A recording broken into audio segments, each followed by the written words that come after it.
등비수열의 일반항에 대해서 한번 알아볼게요. 자, 첫 번째가 3이고요. 두 번째가 6이 되고, 세 번째가 12가 되고, 네 번째가 24가 되고, 다섯 번째가 48이 되는 이러한 수열이 있다고 한번 볼게요. 그러면은 얼마 곱해졌어요? 자, 2가 곱해졌죠.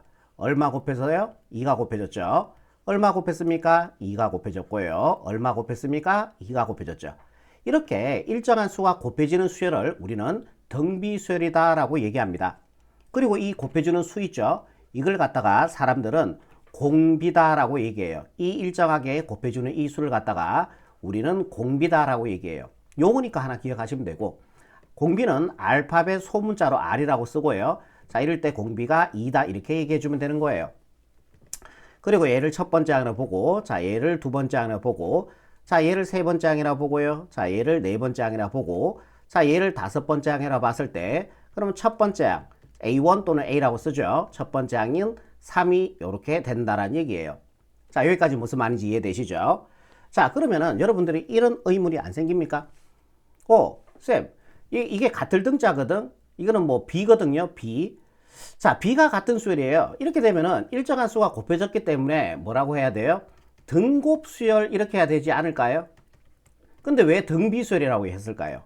일정한 같을 등자입니다. 곱이 같은 수열이잖아요. 등곱수열이라고 안 하고, 자, 왜 등비수열이라고 했냐면은 원래는 정확하게 얘기하면 이거예요. 어떤 항을 그 앞항으로 나눠요. 자, 어떤 항을 그 앞항 3으로 나눈다는 얘기죠. 그러면은 약분해서 2가 되겠죠. 자, 어떤 항을 11을 그 앞항으로 나눠요. 그럼 약분해서 2가 되겠죠. 또 어떤 항을, 자, 어떤 항을 그 앞항 12로 나눠주면요. 자, 이것도 약분해주면 2가 되겠죠. 자, 분수가 B거든요. 자, B가 어때요? B가 일정하죠. 그래서 같을 등자 써서 B가 일정한 수열이라고 해서 등비수열이라고 얘기한 겁니다. 자, 요게 가장 정확한 정의가 돼요.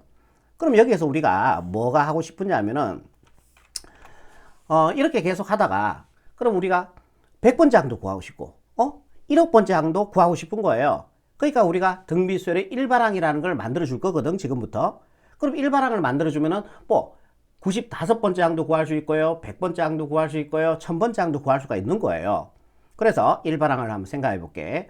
자, 첫 번째 항은 그대로 뭐 A1이니까 A로 두시면 되고, 두 번째 항부터 갈게. 자, 두 번째 항은요? 두 번째 항은 첫 번째 항에다가 공비를 몇 번 곱한 거예요? 한 번 곱한 거죠. 그잖아. 자, 요게 공비인데, 자, 요게 R이라고 적어 버릴게요. 아니다. 이래 가자. 자, 첫 번째 항에다가 공비를 한 번 곱해주면 그 두 번째 항이 되는 거예요. 그러니까 두 번째 항은 AR이 된다라는 얘기죠.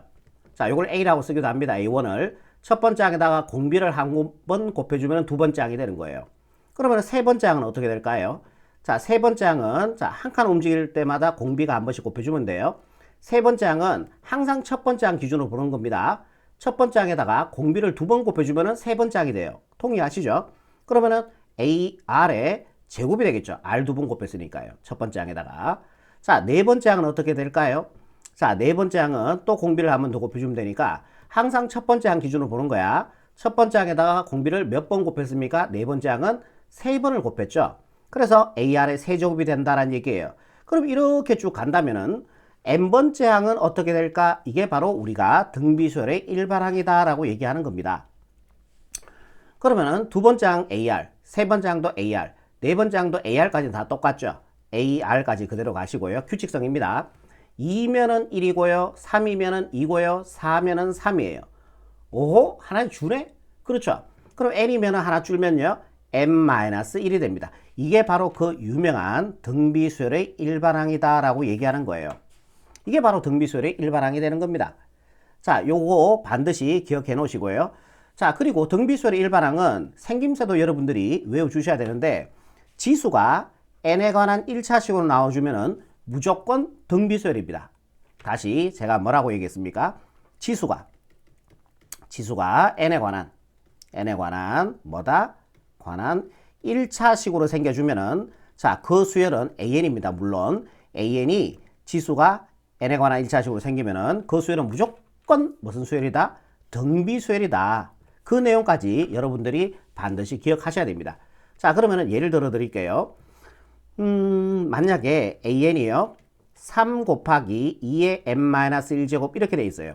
그럼 이 수열은 무슨 수열이에요? an이 n에 관한 1차식이니까 자, 지수가 n에 관한 1차식이니까 얘가 등비수열이 된다는 얘기예요. 그 다음에 an 또 하나 예를 들어 볼게. 만약에 3분의 1의 n-1제곱 이렇게 해주면 어떻게 돼요? 지수가 n에 관한 1차식이잖아요. an이. 그럼 얘도 등비수열이 된다는 얘기예요. 또 예를 하나만 더 들어볼게. 자, an이 만약 예를 들어서 2의 2n-3제곱 이렇게 돼볼게요. 자, 이것도 지수가 n에 관한 1차식이죠. 그러면 얘는 등비수열이 된다는 얘기예요. 마지막 하나 an은 자, 2 곱하기 3에 n제곱 플러스 2n-1 이렇게 돼 있다고 해봅시다. 그럼 얘는 등비수열이 안 돼요. 왜? 지수가 n에 관한 1차식이 아니잖아. 2차식이 돼버리잖아요. 그럼 얘는 등비수열이 아니 된다라는 얘기입니다. 아시겠죠? 자, 그리고 공비를 찾는 방법도 알아두셔야 되는데, 자, 공비는 어떻게 찾냐 하면은 n 밑에 있는 미수라고 생각하시면 돼요. 다시 뭐라고요? 자, 공비 찾는 방법입니다. 공비는 n 밑에 자, n 밑의 자, 미수라고 할까요? 자, 공비는 뭐라고요? n 밑의 미수 좀 이상하다 그지? n 밑에 있는 수가 바로 공비라고 생각하시면 돼요. 공비는 n 밑의 수가 됩니다. 그러면은 자, 얘 같은 경우는 공비가 얼마 돼요? n 밑에 있는 미수니까 2가 바로 공비가 된다는 얘기예요. 오케이. 자, 이 수열은 지수가 n에 관한 1차식이고 그러면 등비수열이 될 거고 n 밑에 있는 미수니까 3분의 1이 바로 공비가 된다는 얘기입니다. 자, 요거 조심하셔야 되는데요. 공비는 2라고 얘기하시면 안 돼요. n 밑에 있는 미수라고 얘기했죠. n 밑에 있는 수. 그러니까 얘는 2n 밑에 있는 수잖아요. 그러니까 얘는 이렇게 바꾸셔야 돼. 자, n 밑에 있는 미수기 때문에 요거 3은 안 보셔도 됩니다. 그럼 얘는 2의 제곱에 n제곱 이렇게 해도 상관이 없죠. 곱관계니까 이거 되는 거 맞습니다. 그럼 2의 제곱이니까 4의 n제곱이니까요. 자, 얘의 공비는 4다라고 얘기해 주셔야 된다는 얘기예요. 그러니까 자, 요렇게 생각하시면 됩니다. 요게 공비다라고 생각하시면 돼요. 자, 그래서 공비는 4다. 자, 여기까지 되는 거예요. 자, 그러면 지금까지 했던 내용 다시 한번 정리해 볼게. 자, 등비수열의 일반항은요. an은 일반항을 an이라고 그래요. ar의 n-1제곱 반드시 암기하세요. 등비수열의 일반항은요. ar의 n-1제곱. 오케이. 지수가 두 번째 기억해야 될 게 지수가 n에 관한 1차식이에요. 그러면은 이 수는 무슨 수열이다? 등비수열이다. 단 an일 때만 가능합니다. an이 지수가 n에 관한 1차식이면은 등비수열이라는 얘기예요. 그리고 세 번째 공비 찾는 방법. 공비는 n 밑에 있는 미수, n 밑에 있는 미수, n 밑에 있는 미수니까 요게 공비가 된다는 얘기입니다. 아시겠죠? 자, 여기까지 일단은 이해가 되시죠?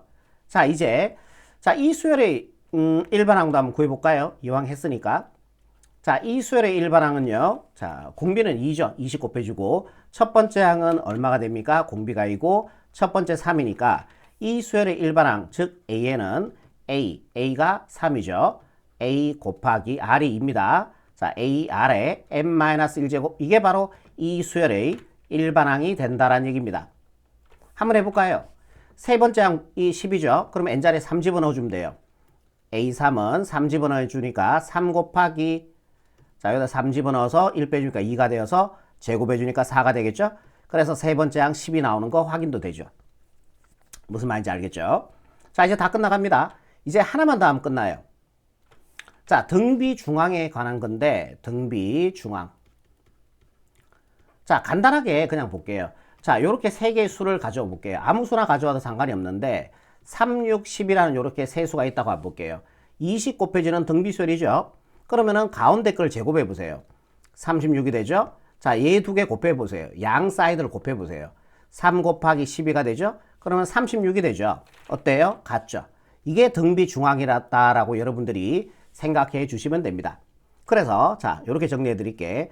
A, B, C. 자, 요 세 수가 차례대로 등비수열일 때 자, 등비중앙은요. 가운데 거의 제곱이 양 사이드의 곱과 같다. 이게 바로 등비중앙이고 자, 여러분들이 기억하셔야 될 내용이다라는 내용입니다. 총 몇 개 했습니까, 여러분들? 4개 했습니다. 4개. 정리해 드릴게요. 첫 번째 등비수열의 일반항 AN, AR의 n-1제곱. 자, 요거 하나 외워주시고요. 두 번째 지수가 n에 관한 1차식이다. 무슨 수열이다? 수열이 물론 AN이 돼야 됩니다. AN이라는 수열이 AN, 즉 일반항이 지수가 n에 관한 1차식일 때 얘는 등비수열이다. 그리고 세 번째 n 밑에 있는 미수가 뭐다? 공비가 된다. 그리고 마지막 등비중항, 가운데 거의 제곱이 양 사이드의 곱과 같다. 등차 중항은 뭐였습니까? 참고적으로 가운데 수의 2배가 양 사이드의 합과 같아지는 겁니다. 무슨 말인지 아시겠죠? 여기까지 완벽하게 여러분들이 정리를 하시기 바랍니다. 수고하셨습니다.